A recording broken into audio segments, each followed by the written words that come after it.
সে বিষয়ে সবচেয়ে বেশি সতর্কতা নিয়ে আমরা রাজপথে থাকব।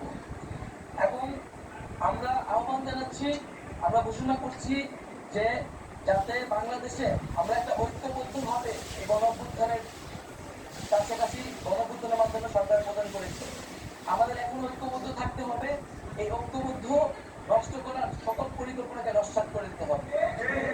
সেজন্য আমরা বারবার বলেছি যে আমরা এই হাসিনা রেজিম, এই ফ্যাসিবাদী ব্যবস্থার বিপরীতে, খনি সরকারের বিপরীতে প্রতিবাদী জনতা।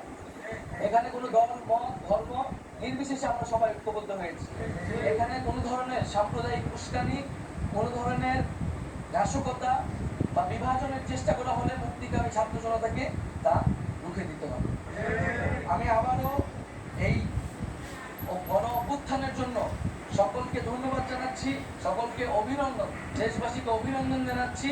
এবং আমরা আগামী 24 ঘন্টার মধ্যেই অন্তর্বর্তীকালীন জাতীয় সরকারের রূপরেখা হাজির করব। তার জন্য সকল পক্ষের সাথে আমরা আলোচনা করবো, আমাদের সকল সমন্বয়কদের সাথে আলোচনা করব। এবং এই কাজটি করার জন্য আমরা একটি লিয়াজু কমিটি হয়তো রাতের মধ্যেই প্রেস রিলিজের মাধ্যমে আপনাদেরকে জানিয়ে দিব যে আমাদের পক্ষ থেকে কারা আসলে এই বিভিন্ন পক্ষের সাথে আলোচনায় বসবো। এক্ষেত্রে আপনাদের যদি কোনো প্রশ্ন থাকে, জিজ্ঞাসা থাকে, সেই প্রশ্নগুলো আলোচনায় আমরা কথা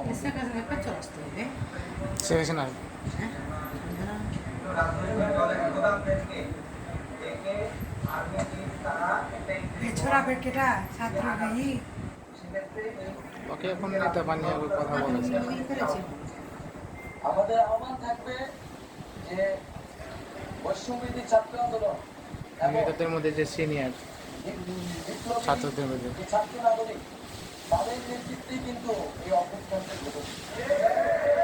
ফলে জনগণ তাদের নেতৃত্বে মাঠে নেমে এসেছিল, তাদের নেতৃত্বে জীবন দিয়ে, তাদের আহ্বানে জীবন দিয়েছিল। তাদের সাথে তাদের যেই প্রস্তাবনা, সেই প্রস্তাবনার প্রতি কিন্তু দেশের মানুষের শতভাগ আস্থা রয়েছে। বিরোধী দল সহ সকল পক্ষকে আমরা আহ্বান জানাবো তারাও এই যে বিপ্লবী ছাত্র নাগরিক, তাদের প্রতি যাতে সেই আস্থাটা রাখে।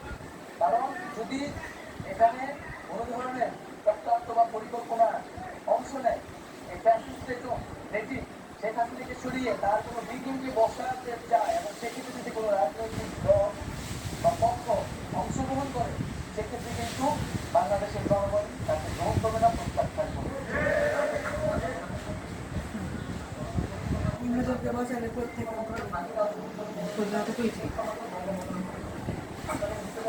নতুন একজন আসুক না।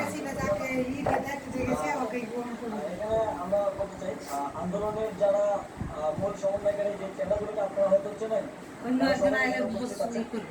আমরা কিন্তু ফ্যাসিবাদী ব্যবস্থার বিরোধ চেয়েছি। বঙ্গভবনে যে রাষ্ট্রপতি থাকেন তিনি ফ্যাসিবাদী ব্যবস্থার একটা অংশ। এই সমন্বয় সেখানে গিয়েছেন, এ বিষয়ে আমরা তাদের সাথে কথা বলবো এবং কথা বলে যদি কোনো উপযুক্ত উত্তর তারা না দিতে পারেন সে বিষয়ে আমরা ব্যবস্থা নেব, সর্বোচ্চ সাধারণ ব্যবস্থা নেব।